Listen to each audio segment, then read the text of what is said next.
Hello বন্ধুরা, কেমন আছো তোমরা সবাই? আশা করছি তোমরা সবাই অনেক ভালো আছো। রিম্পিস ব্লগিং চ্যানেলে তোমাদের সকলকে জানাই স্বাগত।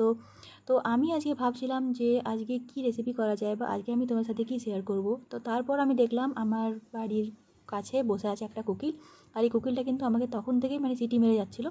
তো আমি বুঝতে পারিনি যে কে মারছে আমাকে সিটিটা। তো দেখলাম এই যে দেখো দুষ্টু কোকিল, সত্যিই দুষ্টু কোকিল তো দুষ্টু কোকিলই আমার দিকে আমাকে তাকাচ্ছে। আবার দেখো ভাবছে এ আবার কী করছে রে আমাকে।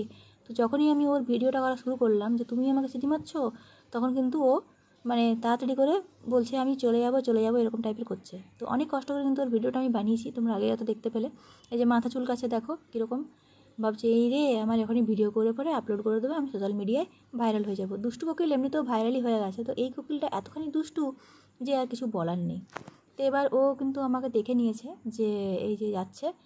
আর তো এই দেখো কোকিলটা এত দুষ্টু, সত্যিই দুষ্টু কোকিল। ও যখনই দেখলো যে আমি ভিডিও বানাচ্ছি, এ দেখো দেখতে পাচ্ছ গাছের কোনায় গিয়ে কীরকম লুকিয়ে গেছে। ভাবছি যাতে আমাকে আর ভিডিও করতে না পারে, আমাকে যাতে আর ভাইরাল করতে না পারে। সবাইকার মুখে মুখে এত দুষ্টু কোকিল শুনছে, শুনে শুনে হয়তো ওর কানগুলোও পচে গেছে। তো চলো কোকিল থাকুক এখানে, আজকে রেসিপিটা তৈরি করে নিই। তো আজকে আমি ভাবলাম যে কী করব। তারপর দেখলাম যে বাড়িতে অনেকগুলো জাম এনেছিল আমার বাবা। তো দেখলাম যে চলো তাহলে এই জামগুলো দিয়েই কিছু একটা বানানো যাক। তো জামগুলো দেখতে দেখো এরকম টাইপের একদম ছোট্ট ছোট্ট জাম, খুব সুন্দর মার্বেল বলের মতো। এই যে দেখো কতটা কিউট কিউট। আর জামগুলো কিন্তু ওপর থেকে পড়ে, এটা তোমার গাছ থেকে পড়ে ঘাসের উপর পড়েছিল, সেখান থেকে আমি এটাকে এনেছি।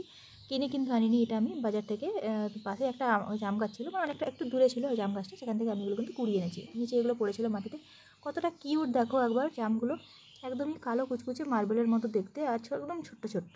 তো আমি ভাবলাম এই জামগুলো দিয়ে কেননা কিছুটা জাম মাখা খাবো, আর কিছুটা জাম দিয়ে করে নেবো তোমার জামের পুডিং। তো চলো তৈরি করে নিই। তো এখানে আমি নিয়ে নিয়েছি একদমই কম পরিমাণে জাম, আর এই জামগুলোকে কিন্তু আমি খুব ভালো করে চটকে বীজটাকে আলাদা করে নেব। তো এরপর আমি তোমার এখানে নিয়ে নিয়েছি একটা বাটি, আর পুডিং তৈরি করার জন্য আমি তোমার এখানে নিয়ে নেব প্রায় 2 চামচের মতো কর্নফ্লাওয়ার। আর আমি এখানে নিয়ে সামান্য জল দিয়ে কিন্তু আমি এটাকে খুব ভালো করে গুলে নেবো, এরকম একটা ব্যাটার তৈরি করে নেবো।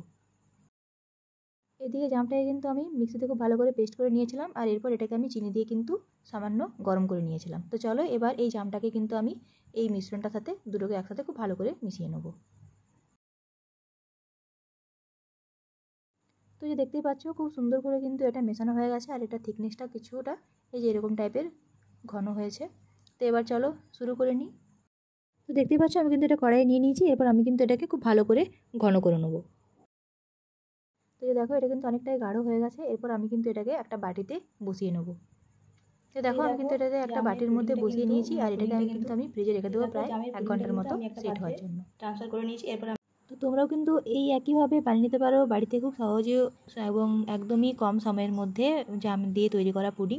আমার ভিডিওটি যদি তোমাদের ভালো লেগে থাকে অবশ্যই কিন্তু চ্যানেলটিকে সাবস্ক্রাইব করে দিও, যাতে আমার ভিডিওগুলো সবার আগে তোমাদের চ্যানেলের নোটিফিকেশানে চলে আসে।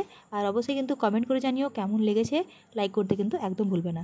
খুব তাড়াতাড়ি দেখা হবে তোমার সাথে একটা নতুন ভিডিও নিয়ে। খুব ভালো থেকো, সুস্থ থেকো। আজকে আমি এখানেই বিদায় নিচ্ছি।